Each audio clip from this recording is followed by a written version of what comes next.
Hola, ¿necesitas mi ayuda? Pues bien, estoy aquí para explicarte los fundamentos pedagógicos que vimos en el RDA2 de este semestre, abordando cada tema como si se tratase de un rompecabezas que da el sentido a lo que entendemos por educación. ¿Ven? Para comenzar debemos responder a una pregunta clave. ¿Qué es la pedagogía? ¿Sabes qué significa este término? La pedagogía no es simplemente enseñar por enseñar. Es una disciplina que estudia, reflexiona y transforma los procesos educativos. Va más allá del cómo se enseña y se aprende, para considerar también el para qué, el por qué y con quién se aprende. A lo largo de la historia ha ido evolucionando gracias a distintas corrientes, enfoques, teorías y prácticas.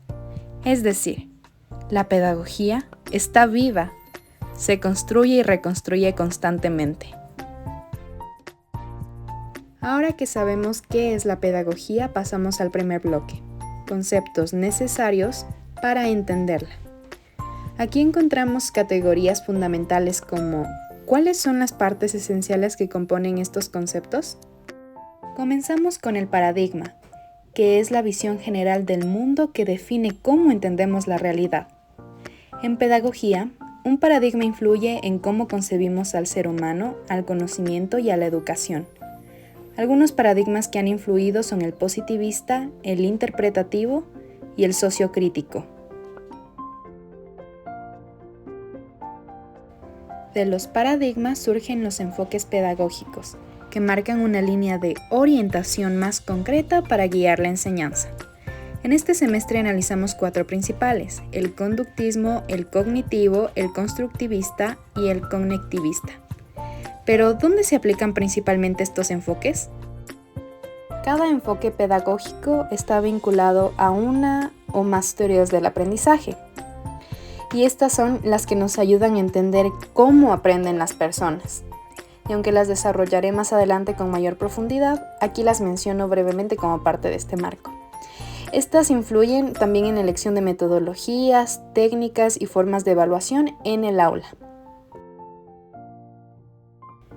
Una vez que un enfoque se estructura en una propuesta concreta de enseñanza, llegamos al modelo pedagógico, que organiza los elementos fundamentales de la práctica educativa, como los objetivos, la metodología, los contenidos, el rol docente, los recursos y la evaluación.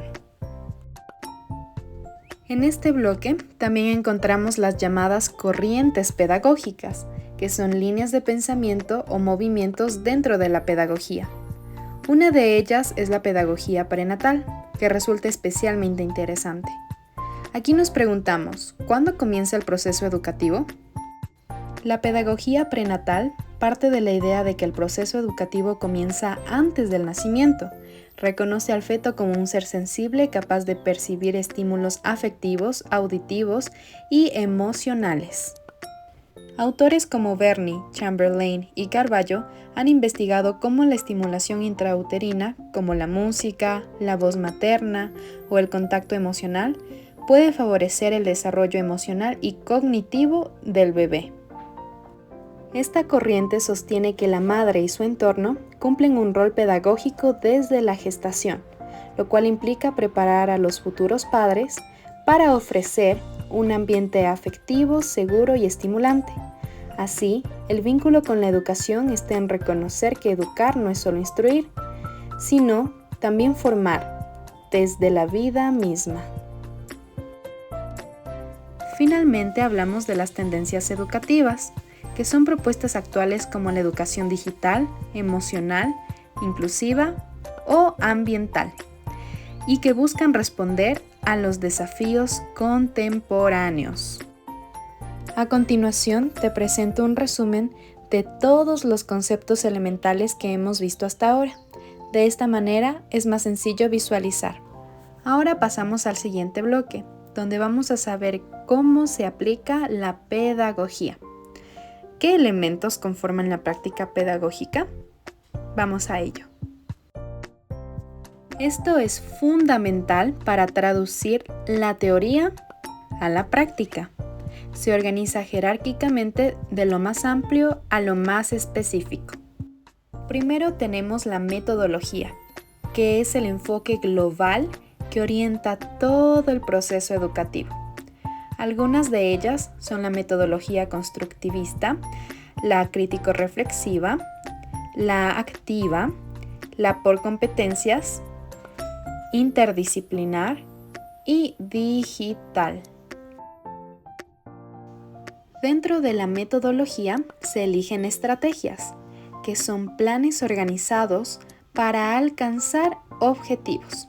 Por ejemplo, gamificación, aula invertida, ABP, trabajo colaborativo, salidas de campo y el design thinking.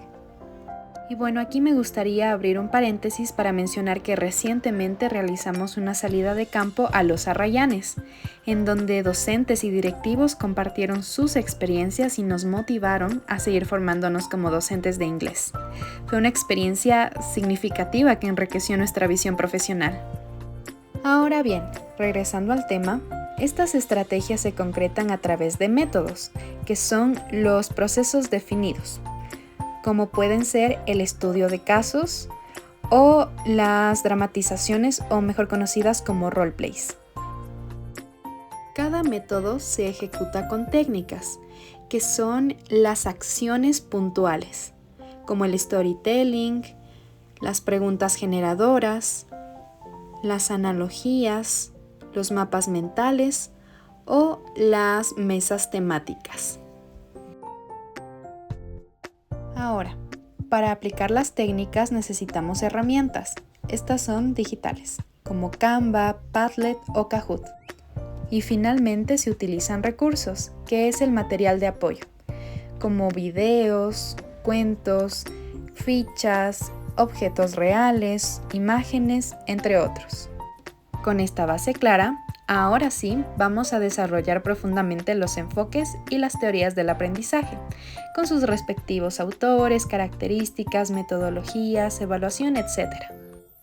Comenzamos con el conductismo, que considera que el aprendizaje es un cambio de conducta observable producido por estímulos externos, es decir, por influencias del entorno.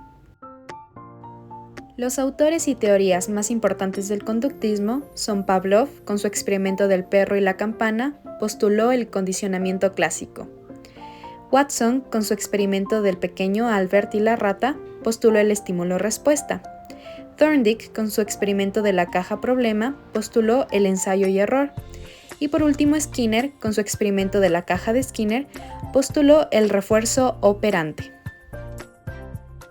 En este enfoque, el docente es un transmisor activo del conocimiento y el alumno es un receptor pasivo. Las metodologías se basan en la repetición, el refuerzo y el control del entorno. Se utilizan técnicas como la repetición sistemática y además la evaluación es objetiva y sumativa. Ejemplos claros del conductismo en la educación actual serían el uso de estrellas, puntos, stickers o notas altas para premiar. ¿Has tenido profesores que lo han aplicado? Luego pasamos al enfoque cognitivo, que entiende el aprendizaje como un proceso interno en el que interviene la atención, la memoria, el razonamiento y la percepción. Es decir, que se involucran los procesos mentales. Los principales autores y teorías del enfoque cognitivo son Piaget, que postuló el desarrollo cognitivo. También tenemos a Ausubel, que postuló el aprendizaje significativo, muy importante. También tenemos a Gagné, que postuló las condiciones del aprendizaje. Y por último, a Brunner, quien propone la enseñanza por descubrimiento. Aquí, el docente organiza el contenido según el nivel de desarrollo del alumno y toma el rol de guía o facilitador. Como metodología, se usa el aprendizaje basado en proyectos y el estudio de caso. Las técnicas son las analogías, los esquemas mentales y los mapas conceptuales o cualquier clase de graficador. La evaluación es continua y metacognitiva, puesto que no se busca solo medir los resultados del aprendizaje, sino también acompañar en el proceso. Ahora es momento de hablar del constructivismo. Se parte de que el conocimiento se construye activamente en interacción con el entorno y otros. Aquí, el aprendizaje se construye al vivir experiencias y luego se reflexiona sobre ellas para darle sentido y generar conocimiento.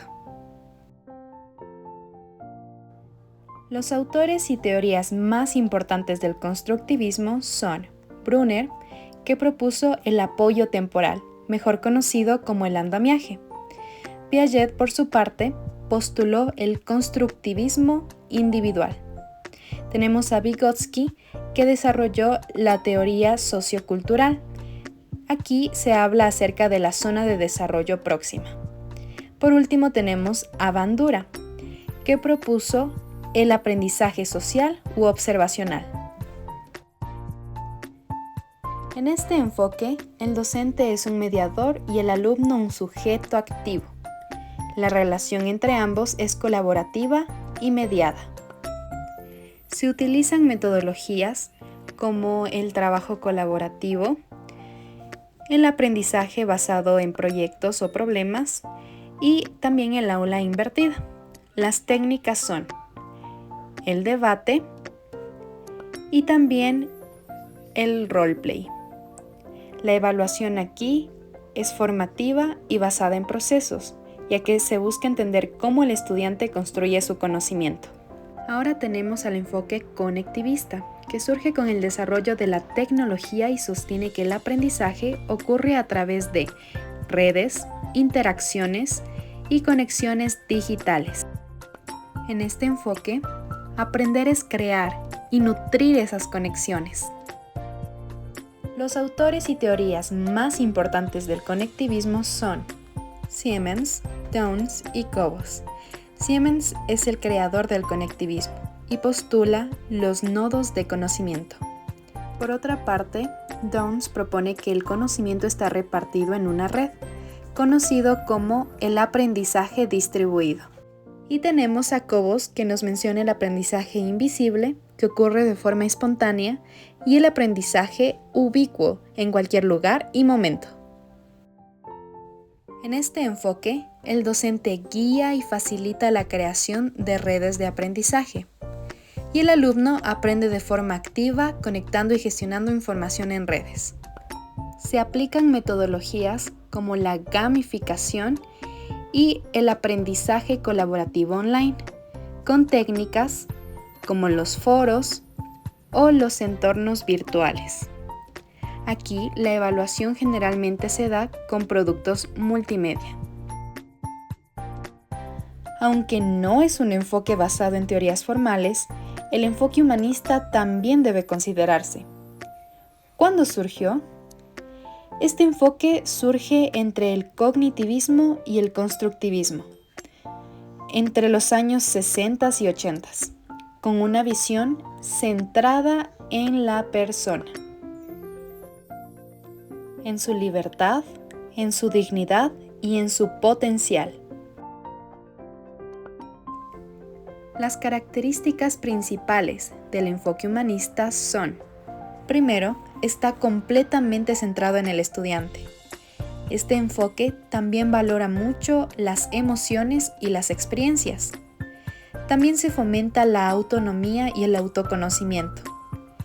Y ofrece una educación integral, pues integra cuerpo, emociones y mente. Sus autores más importantes son Abraham Maslow con su pirámide, que ordena las necesidades humanas en 5 niveles, de lo más básico a lo más complejo, empezando por biológica, que es la comida, el agua, el sueño. Después, en el segundo, seguridad, la protección, la estabilidad. Después tenemos la pertenencia, que es la afiliación, el amor, la amistad.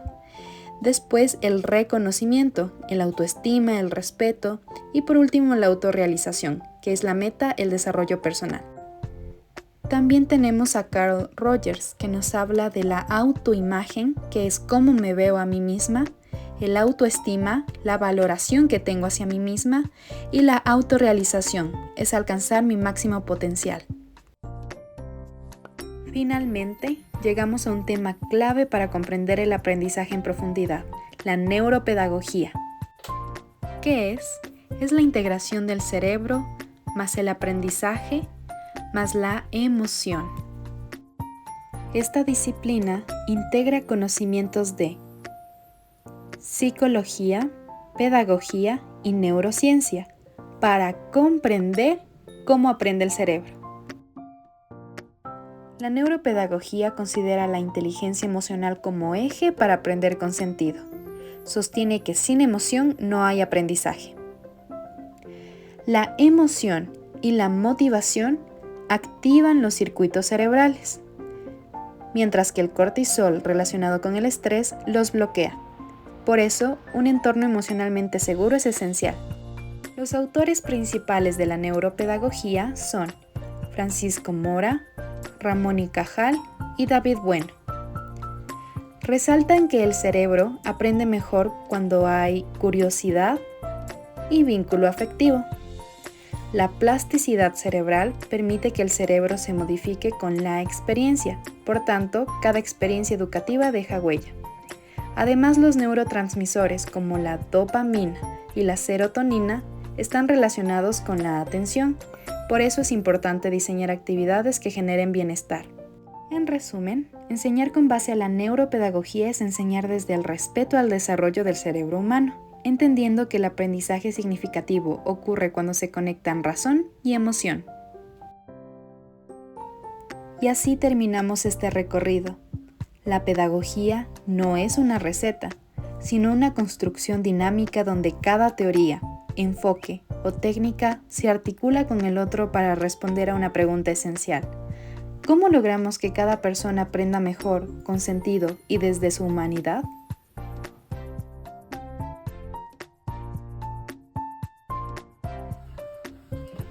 Listo, eso es todo por hoy.